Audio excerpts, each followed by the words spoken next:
On the স্পটে শুরুতেই চোখ রাখবো দুর্গাপুরের দিকে। দুর্গাপুরে বোমা বিস্ফোরণ, মূলত সিপিআইএম এর মিছিলকে কেন্দ্র করে এই বোমা বিস্ফোরণের ঘটনা ঘটানো হয়েছে। এই মুহূর্তে যে বড় খবরের দিকে চোখ রাখছি, সিপিআইএম এর মিছিলকে কেন্দ্র করে বোমা বিস্ফোরণের ঘটনা।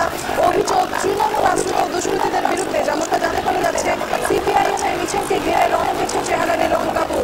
অভিযোগ সিপিআইএম এর মিছিলে যাওয়ার সময় মিছিল লক্ষ্য করে হামলা তৃণমূল আশ্রিত দুষ্কৃতীদের বিরুদ্ধে। এই বিষয়ে আমরা বিস্তারিত আকাশের সঙ্গে জানতে পারছি এই মুহূর্তে দুর্গাপুর থেকে আসছে সিপিআইএম এর মিছিল বোমা বিস্ফোরণ কি জানতে পারা যাচ্ছে?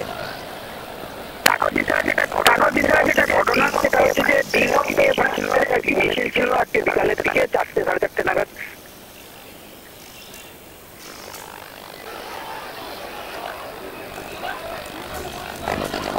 এই মুহূর্তে যে বড় খবরের দিকে নজর রাখছে, সিপিআইএম এর মিছিলকে ঘিরে রণক্ষেত্র দুর্গাপুরে অভিযোগ উঠছে যে সিপিআইএম এর মিছিল যাওয়ার সময় মিছিলকে লক্ষ্য করে হামলা চালানো হয়।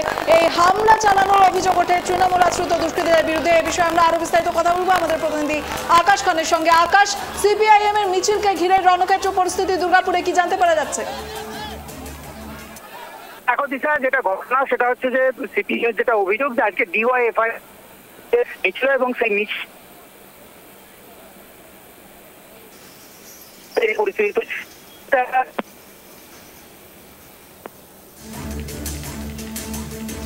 নেটওয়ার্ক সমস্যার জন্য আমরা কথা বলতে পারছি না এই মুহূর্তে। তবে আপনাদেরকে আরো ভালো করে জানিয়ে রাখি যে এই মুহূর্তে যে বড় খবর আসছে দুর্গাপুর থেকে, তৃণমূলের বিরুদ্ধে অভিযোগ বোমাবাজির। সিপিআইএম এর মিছিলকে কেন্দ্র করে তৃণমূল আশ্রিত দুষ্কৃতীদের পক্ষ থেকে বোমা বিস্ফোরণ করা হয়েছে, এমনটাই অভিযোগ উঠছে। তার পাশাপাশি যেমনটা জানতে পারা যাচ্ছে, ঘটনাস্থলে রয়েছে প্রচুর পরিমাণে পুলিশ বাহিনী। কোনো ক্রমে দুপক্ষকে সরিয়ে দিতে সক্ষম হয় পুলিশ। তবে এই মুহূর্তে যে ছবি আপনাদেরকে দেখাচ্ছি, দেখুন ভালো করে, রাস্তার ওপরে সেই বোমা বিস্ফোরিত হওয়ার সেই ছবি এই মুহূর্তে উঠে আসছে এক্সক্লুসিভলি ট্রাইব টিভি বাংলার পর্দায়। সিপিআইএম এর মিছিলকে ঘিরে এই রণক্ষেত্র পরিস্থিতি বিরাজ করছে এই মুহূর্তে দুর্গাপুরে। সেই বোমা বিস্ফোরণের সময়ের ছবি আপনাদেরকে দেখাচ্ছি। বোমা বিস্ফোরণ হতেই সেই এলাকায় ধোঁয়ায় ঢেকে গেছে সেই এলাকা। আর তার পরবর্তী সময়ে রাজ্য পুলিশের একাধিক আধিকারিকরা সেখানে আসে এবং পরিস্থিতি নিয়ন্ত্রণে আনার চেষ্টা করে। আপনারা দেখতে পাচ্ছেন, একদিকে সিপিআইএম এর কর্মী এবং অন্যদিকে তৃণমূলের কর্মীরা একে অপরের সঙ্গে ধস্তাধস্তিতে লেগে গেছে এবং সিপিআইএম এর মিছিলকে ঘিরে এই রণক্ষেত্র পরিস্থিতি বিরাজ করছে বলেই জানতে পারা যাচ্ছে।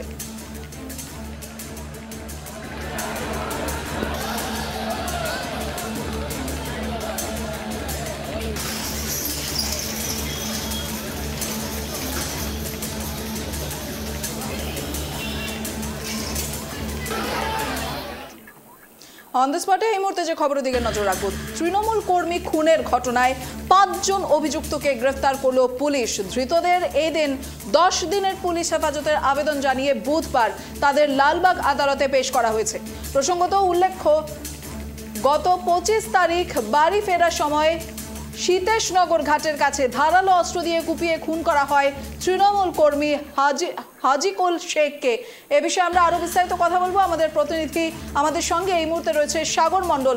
সাগর, যেমনটা জানতে পারা যাচ্ছে, 10 দিনের পুলিশি হেফাজতের আবেদন জানিয়ে লালবাগ আদালতে পেশ করা হয়েছে ধৃতদের, কি জানতে পারছো?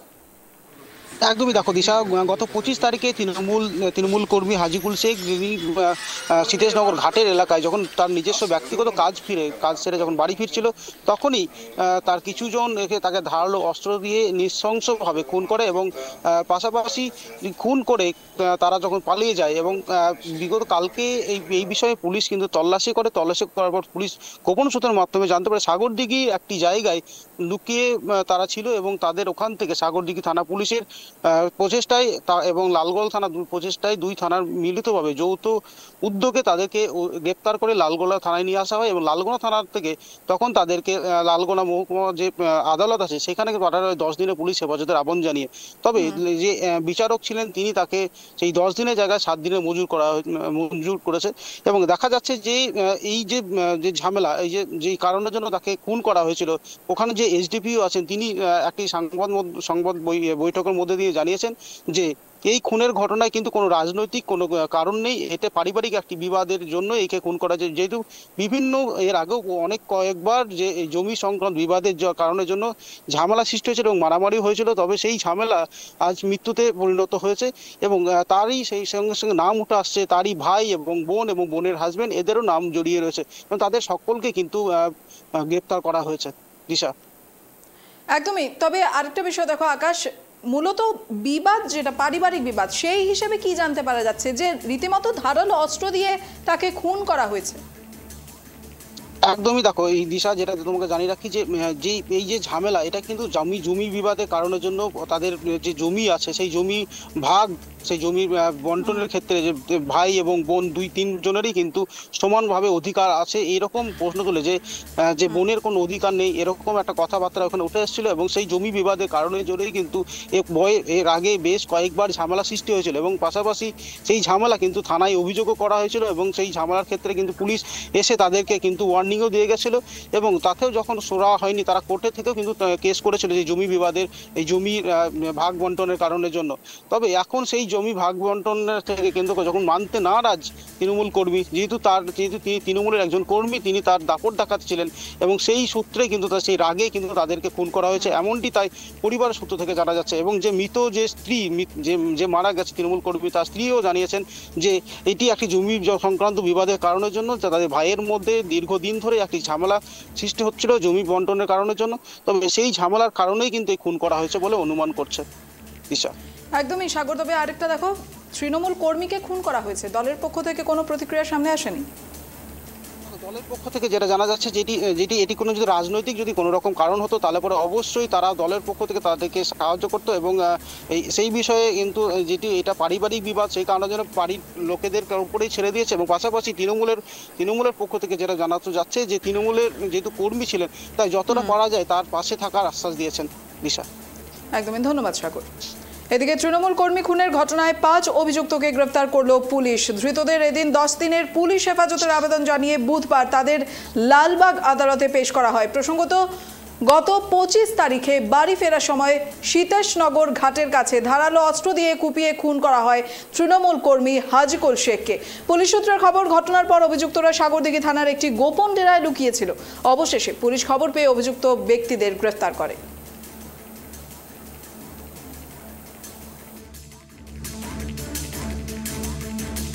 একটা সীতেশনগর গ্রামে একটা মার্ডার হয়। খয়ের শেখ ও তার 2 ছেলে বৌমা জামাই এরা মিলে ওখানে ওর নিজের ভাই হাজিকুল শেখকে মার্ডার করে তারা ওখান থেকে পালিয়ে গেছিলো। কিন্তু 48 ঘন্টার মধ্যে লালগোলা পুলিশ এসআই সুপ্রিয়রঞ্জন মাঝি, ওসি লালগোলা নেতৃত্বে যে টিম ছিল তারা 48 ঘন্টার মধ্যে সেই আসামিদেরকে খুঁজে বার করে এবং তাদেরকে অ্যারেস্ট করা হয়। আজকে তাদেরকে কোর্টে পাঠানো হচ্ছে। কোর্টে পাঠিয়ে আমরা রিমান্ড নেব। রিমান্ড নিয়ে ইনভেস্টিগেশন যা করা সেগুলো আমরা করব। কদিনের জন্য রিমান্ড চাওয়া হচ্ছে? 10 দিনের রিমান্ড দেওয়া হচ্ছে। চোখ রাখবো জলপাইগুড়ির দিকে। প্রকাশ্যে প্রতিবেশী এক যুবককে ধারালো অস্ত্র দিয়ে খুনের অভিযোগে অবশেষে অভিযুক্ত যুবককে ফাঁসির নির্দেশ দিল জলপাইগুড়ি জেলা আদালত।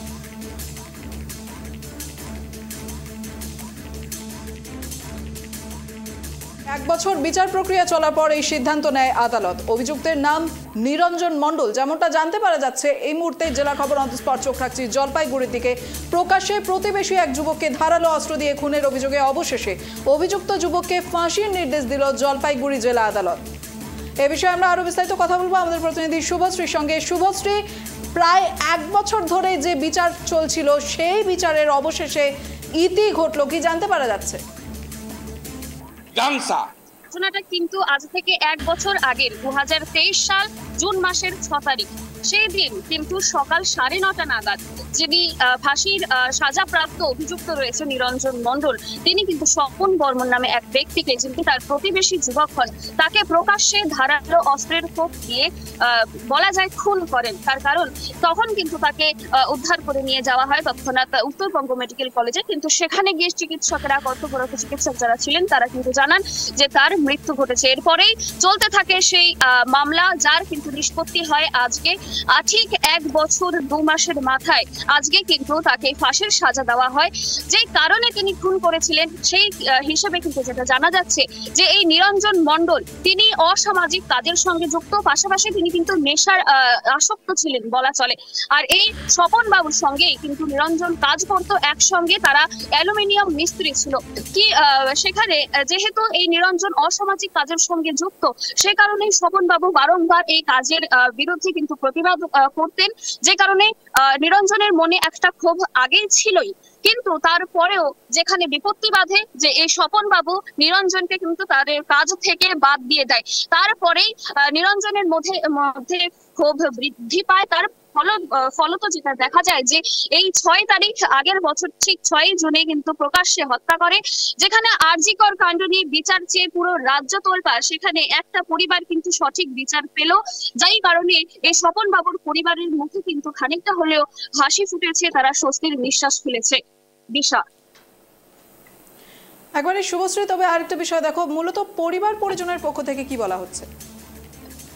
পরিবার পরিজনের পক্ষ থেকে যেমনটা দেখো, ঠিক আগের বছর যেহেতু পরিবার পরিজনেরা তাদের নিজের স্বজনকে হারিয়েছে, সেই কারণে যে তার সত্ত্বেও বিনা দোষে, তার কিন্তু কোনো দোষ ছিল না, প্রকাশ্যে হত্যা করা হয়। তার একটি পরিবার রয়েছে, স্বপন বাবুর পরিবার রয়েছে, তার একটি মেয়ে রয়েছে, ছোট মেয়ে।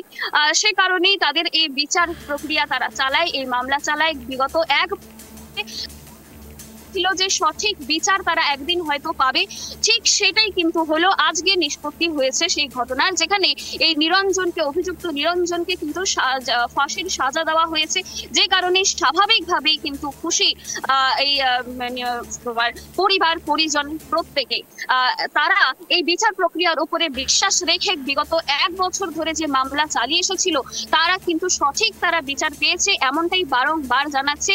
তাদের একটাই দাবি ছিল এই অভিযুক্ত নিরঞ্জন যাতে সঠিক একটা কঠোরতম শাস্তি পায়, আর ঠিক সর্বোচ্চ যে শাস্তি ফাঁসির সাজা, সেটাই কিন্তু নিরঞ্জনকে দিয়েছে এই বিচারপতি যারা ছিলেন তারা।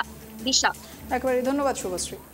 এদিকে প্রকাশ্যে প্রতিবেশী এক যুবককে ধারালো অস্ত্র দিয়ে খুনের অভিযোগে অবশেষে অভিযুক্ত যুবককে ফাঁসির নির্দেশ দিল জলপাইগুড়ি জেলা আদালত। প্রায় 1 বছর ধরে চলে এই বিচার প্রক্রিয়া, আর অবশেষে ফাঁসি দেওয়ার সিদ্ধান্ত নিল জেলা আদালত। অভিযুক্তের নাম নিরঞ্জন মণ্ডল। স্থানীয় সূত্র খবর, ধৃত সেই ব্যক্তি দিনহাটার বাসিন্দা, তবে কর্মসূত্রে দিদি এবং জামাই বাবুর বাড়িতে থাকতেন তিনি।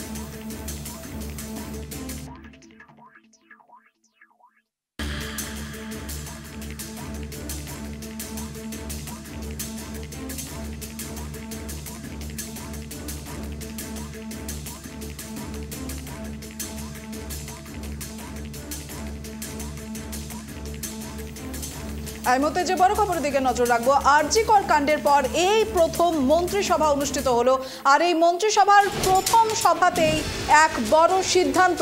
আরজিকর কাণ্ডে যদিও এখনো পর্যন্ত উত্তাল হয়ে রয়েছে রাজ্য, রাস্তায় নেমেছে সাধারণ মানুষ, শাসক দলের বিরুদ্ধে ক্রমাগত আক্রমণ শানিয়ে যাচ্ছে বিরোধীরা, আর এই পরিস্থিতিতেই বুধবার মন্ত্রিসভার বৈঠক করলেন মুখ্যমন্ত্রী মমতা বন্দ্যোপাধ্যায়। এ বিষয়ে আমরা আরো বিস্তারিত কথা বলবো আমাদের প্রতিনিধি দেবযানীর সঙ্গে। দেবযানী, আরজিকর কাণ্ডের পর এই প্রথম মন্ত্রিসভার বৈঠক, আর বৈঠকেই বড় সিদ্ধান্ত, জানবো তোমার কাছ থেকে। দেখো দিশা, আজকে ছাত্র পরিষদের প্রতিষ্ঠা দিবসে মমতা বন্দ্যোপাধ্যায় খুব স্পষ্ট করে জানিয়ে দিয়েছেন যে আগামী 10 দিনের মধ্যে ধর্ষকের ফাঁসির বিল তারা বিধানসভায় আনতে চলেছে, এবং তারপরে ক্যাবিনেটে এই বিল পাস, যেটা সিদ্ধান্ত হয়েছে যে সেপ্টেম্বরের 2 এবং 3 তারিখ বিশেষ অধিবেশন ডাকা হচ্ছে বিধানসভায়, সেই অধিবেশনে এই বিল পাশ করানো হবে এবং তারপরে সেই বিল রাজ্যপালের কাছে পাঠানো হবে। যদি রাজ্যপাল সই করেন তো ভালো, যদি না করেন তাহলে তার উপরে চাপ সৃষ্টি করা হবে। পুরুষ মহিলা নির্বিশেষে তারা গিয়ে মমতা বন্দ্যোপাধ্যায় তার দলের প্রত্যেককে নির্দেশ দিয়েছেন রাজভবনের সামনে ধর্নায় বসতে হবে, এবং ওই বিল যাতে খুব দ্রুত সই করানো হয়, আর সেই চাপটা তারা রাজ্যপালের ওপর জারি রাখবে বলে খুব স্পষ্ট করে আজকে মেয়র রোড থেকে মমতা বন্দ্যোপাধ্যায় তিনি বার্তা দিয়েছেন। এবং তারপরে যখনই আজকে মমতা বন্দ্যোপাধ্যায় মেয়র রোড থেকে বার্তা দেন, তারপরেই নবান্নে মন্ত্রিসভার বৈঠকে এই সিদ্ধান্ত গৃহীত হয়েছে। দিশা, একবারই দেবযানী, তবে তুমি যে বললে যে নতুন বিল পাশ করানো হবে ধর্ষণ এবং সাজা ফাঁসি এসব নিয়ে, মূলত সেই বিলের মধ্যে কোন কোন পংক্তিগুলো উল্লেখিত থাকছে? দেখো, এই বিল যেটা পাশ করানো হবে সেটা এই মুহূর্তে স্পিকারের সঙ্গে আলোচনা করেই সবকিছু করা হবে। আলোচনা চলছে রাজ্য সরকারের সঙ্গে। তার কারণ খুব দ্রুত যাতে ধর্ষকদের ফাঁসি হয়, এবং সেই কারণে সেই ধর্ষণ আইনে কি কি নিয়ম যেটা সংযুক্ত করতে হবে বা নিয়ম সেখানে তার সরলীকরণ করতে হবে, সেগুলো এখন দেখা হচ্ছে। স্পিকার বিমান বন্দ্যোপাধ্যায়ের সঙ্গে আলোচনা করেই সবকিছু সিদ্ধান্ত নেওয়া হবে, এবং এই পুরোটাই রাজ্য প্রশাসনের যারা আমলারা রয়েছেন তারা এই বিষয়টা দেখছেন, এবং খুব দ্রুতই এটা একটা সিদ্ধান্ত নেওয়া হবে। কারণ সামনের সপ্তাহে খুব বেশি সময় নেই, 2 এবং 3 এই দুদিনই বিশেষ অধিবেশন ডাকা হয়েছে। ফলে এই সপ্তাহের মধ্যেই যারা বিশেষজ্ঞরা রয়েছে, আইন বিশেষজ্ঞরা রয়েছেন, এবং স্পিকারের সঙ্গে কথা বলে সমস্ত কিছু সিদ্ধান্ত নেওয়া হবে বলেই কিন্তু আমরা নবান্ন সূত্রে খবর পাচ্ছি। দিশা, তবে মন্ত্রিসভার বৈঠকে কে কে আজ উপস্থিত ছিলেন? প্রত্যেকটাই যারা মন্ত্রী আছেন, ক্যাবিনেট মিনিস্টার এবং প্রতিমন্ত্রী প্রত্যেকেই আজকে উপস্থিত ছিলেন, এবং সর্বসম্মতিভাবে এই সিদ্ধান্ত গৃহীত হয়েছে বলে আমরা জানতে পেরেছি। বেশ, ধন্যবাদ দেবযানী। আর এই মুহূর্তে যে বড় খবরের দিকে নজর রাখছি, আরজিকর কাণ্ডের পর এই প্রথম মন্ত্রিসভার বৈঠকে গৃহীত হয়েছে বড় সিদ্ধান্ত। যেমনটা জানতে পারা যাচ্ছে, বুধবার মন্ত্রিসভার বৈঠক করলেন মুখ্যমন্ত্রী মমতা বন্দ্যোপাধ্যায়। মন্ত্রিসভার বৈঠকে গৃহীত হয়েছে যে বড় সিদ্ধান্ত, তার মধ্যে রয়েছে ধর্ষণের সাজা ফাঁসি। আগামী সপ্তাহে এই বিল পাশ করানো হবে বিধানসভায়। 2 এবং 3 এই দুটি তারিখ সেপ্টেম্বর মাসের বিশেষ অধিবেশন ডাকা হচ্ছে, এমনটাই আজ মন্ত্রিসভার বৈঠকে সিদ্ধান্ত নেওয়া হয়েছে। আরজিকর কাণ্ডের পর প্রথম মন্ত্রিসভার বৈঠকে গৃহীত হলো দুটি বড় সিদ্ধান্ত। ধর্ষণের সাজা ফাঁসি, আগামী সপ্তাহে পাশ হবে এই বিল। 2রা এবং 3রা সেপ্টেম্বর ডাকা হয়েছে বিশেষ অধিবেশন।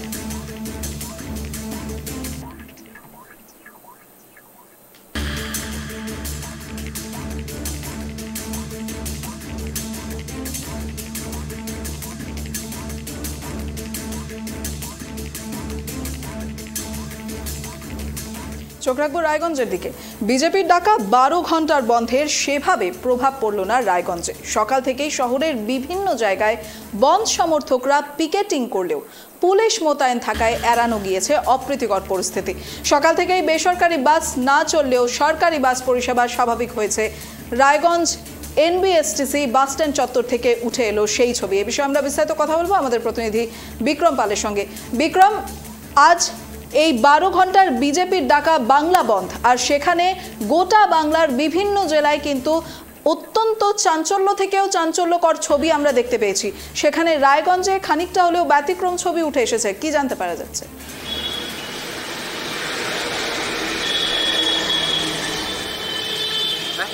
দেখো, সকাল থেকে কিন্তু উত্তর দিনাজপুর জেলা থেকে শুরু করে রায়গঞ্জে বেশ কিছু বিজেপি কর্মীরা কিন্তু বের হয়েছিল বন্ধ সমর্থনের কারণে, এবং দেখা যাচ্ছে যে এমবিএসটিসি বাস স্ট্যান্ডে কিন্তু যান চলাচল স্বাভাবিক ছিল। পাশাপাশি পাবলিক যে বাস রয়েছে সেটা না চললে পরেও স্টেট বাস কিন্তু বিভিন্ন রুটে কিন্তু পরিষেবা দিয়েছে, এবং পুলিশ সেই স্টেট গ্যারেজে কিন্তু মোতায়েন করা ছিল। পাশাপাশি রায়গঞ্জের যদি বিস্তীর্ণ ঘটনা হলো যে রায়গঞ্জে যত বেলা পড়েছে তত কিন্তু দোকানপাট আস্তে আস্তে খুলেছে, এবং সকাল থেকে যে বিচ্ছিন্ন ঘটনাগুলি ঘটেছিল রায়গঞ্জের ঠিক রেল লাইনের উপরে বিজেপি কর্মীরা মিছিল করে আসে এবং এসে কিন্তু পথ অবরোধ শুরু করে, এবং সেইখানে দাঁড়িয়ে থেকে পুলিশ প্রশাসন দেখা গেল বিজেপির এক মহিলা কর্মী এক পুলিশ কর্মীকে কিন্তু কামড় দিল। এবং যা নিয়ে কিন্তু রীতিমতন কিন্তু চাঞ্চল্য ছড়িয়ে পড়ে, এবং বিরোধী রাজনৈতিক দলের মতো চর্চা শুরু হয়ে গিয়েছে। কারণ আরজিকরের যে ঘটনা, মহিলার ঘটনা কিন্তু আজকে তিলোত্তমার বিচার নিয়ে কিন্তু এই বন্ধের ডাক দিয়েছিল বিজেপির তরফ থেকে, কিন্তু সেখানেই দেখা গেল যে এক মহিলা কর্মী, বিজেপি কর্মী এক মহিলা কর্মীকে কামড় দিচ্ছে, এবং এটা নিয়ে কিন্তু পুলিশের সাথে ব্যাপক ধস্তাধস্তি শুরু হয়। মোট 5 জনকে পুলিশ আটক করে রায়গঞ্জ থেকে, এবং যদি বলি ইসলামপুর থেকে কিন্তু ইসলামপুরেও যান চলাচল স্বাভাবিক ছিল। যত বেলা বেড়েছে তত কিন্তু যান চলাচল আরও স্বাভাবিক হয়েছে, এবং সেখান থেকেও কিন্তু পুলিশের তৎপরতায় কিন্তু বিজেপি কর্মীরা যখন আন্দোলনে নামে সেখান থেকেও কিন্তু মোট 2 জনকে গ্রেপ্তার করে পুলিশ, এবং কালিয়াগঞ্জ থেকে মোট 23 জনকে আটক করে পুলিশ। কিন্তু কালিয়াগঞ্জে বিশাল মিছিল বের হয়েছিল, এবং বিভিন্ন জায়গায় তারা দোকানপাট বন্ধ করতে গিয়েছিল, এবং সেখানে দাঁড়িয়ে থেকে কালিয়াগঞ্জ থানার আইসির নেতৃত্বে বিশাল পুলিশ বাহিনী যায় এবং এখান থেকে কিন্তু 23 জনকে মোট গ্রেপ্তার করে পুলিশ। গোটা রায়গঞ্জ পুলিশ ডিস্ট্রিক্ট এবং ইসলামপুর পুলিশ ডিস্ট্রিক্টের পুলিশ কিন্তু আজকে প্রচুর তৎপর ছিল, পুলিশ মোতায়েন করা ছিল। বেশ বিক্রম, ধন্যবাদ তোমায়। আর এদিকে যে এই মুহূর্তে যেখানে নজর রাখছি রায়গঞ্জের দিকে, বিজেপির ডাকা 12 ঘন্টার বন্ধে সেভাবে প্রভাব পড়ল না রায়গঞ্জে। সকাল থেকেই শহরের বিভিন্ন জায়গায় বন্ধ সমর্থকরা পিকেটিং করলেও পুলিশ মোতায়েন থাকায় এড়ানো গিয়েছে অপ্রীতিকর পরিস্থিতি। সকাল থেকেই বেসরকারি বাস না চললেও সরকারি বাস পরিষেবা স্বাভাবিক হয়েছে। রায়গঞ্জ এনবিএসটিসি বাস স্ট্যান্ড চত্বর থেকে উঠে এসেছে সেই ছবি।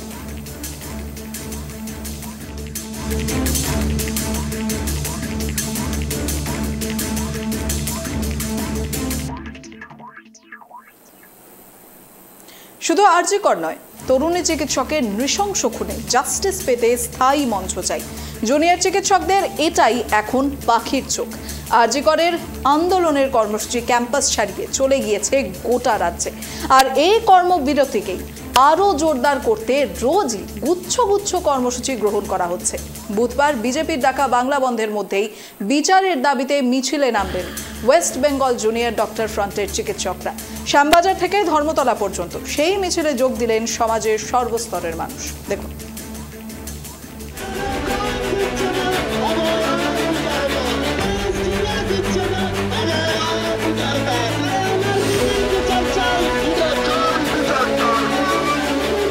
বিজেপির তরফে যেরকম 12 ঘন্টার বাংলা বন্ধের ডাক দেওয়া হয়েছে, অন্যদিকে ওয়েস্ট বেঙ্গল জুনিয়র ডাক্তার ফ্রন্টের তরফে কিন্তু আজকে সমস্ত মেডিকেল কলেজগুলো, পশ্চিমবঙ্গের বিভিন্ন মেডিকেল কলেজ এবং বিভিন্ন পেশার যারা মানুষজন আছেন তারা কিন্তু রাস্তায় নেমেছেন।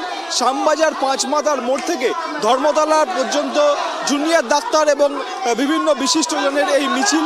আরজিকরের মহিলা তরুণী ডাক্তার চিকিৎসকের যে খুন ও ধর্ষণের ঘটনা, তার প্রায় 20 দিন অতিক্রান্ত হয়ে গিয়েছে।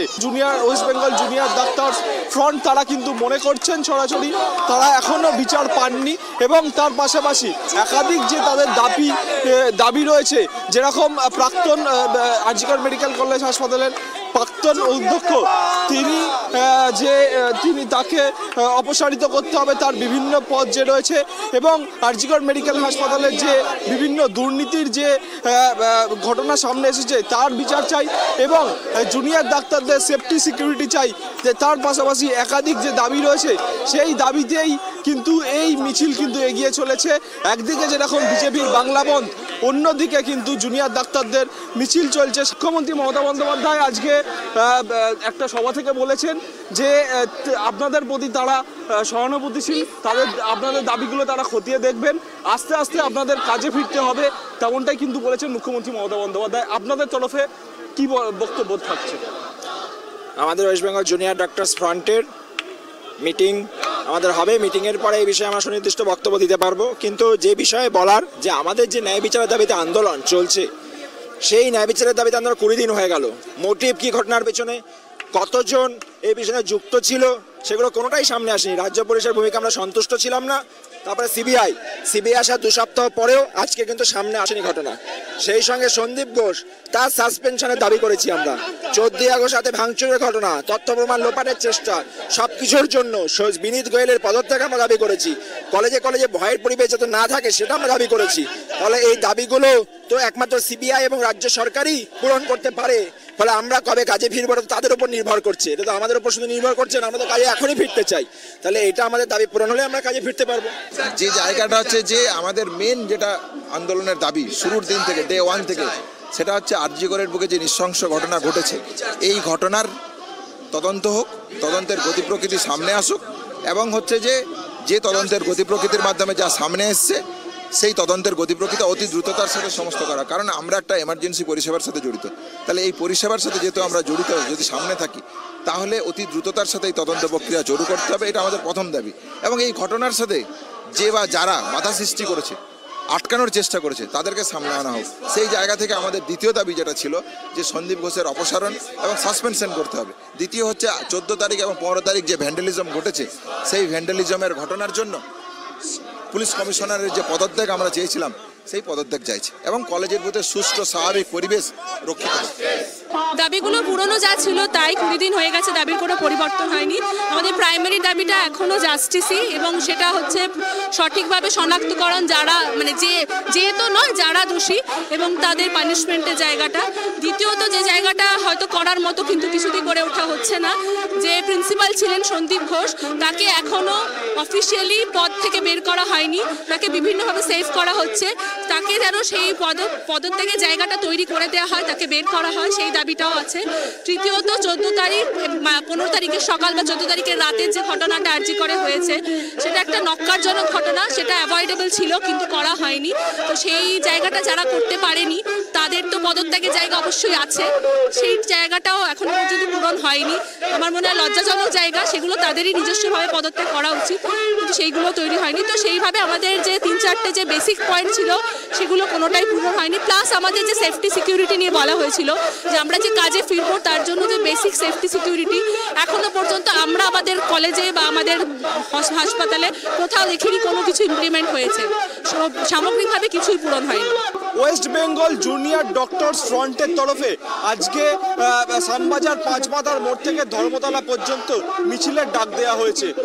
এই আরজিকর মেডিকেল কলেজ হাসপাতালে তরুণী চিকিৎসকের খুন ও ধর্ষণের ঘটনার প্রায় 20 দিন অতিক্রান্ত হয়ে গিয়েছে। এখনো কিন্তু যারা আন্দোলন করছেন পুরো পশ্চিমবঙ্গ জুড়ে, যারা জুনিয়র ডাক্তাররা রয়েছেন এবং বিভিন্ন সমাজের মানুষরা রয়েছেন, তারা কিন্তু একাধিকবার পথে নেমেছেন, তারা আন্দোলন করেছেন, তারা বিক্ষোভ করেছেন। এখনো তাদের এই জুনিয়র ডাক্তারদের যে দাবিগুলো রয়েছে, খুনিদের শাস্তির দাবি সহ তাদের সেফটি সিকিউরিটির দাবি সহ একাধিক দাবি কিন্তু এখনো পর্যন্ত তাদের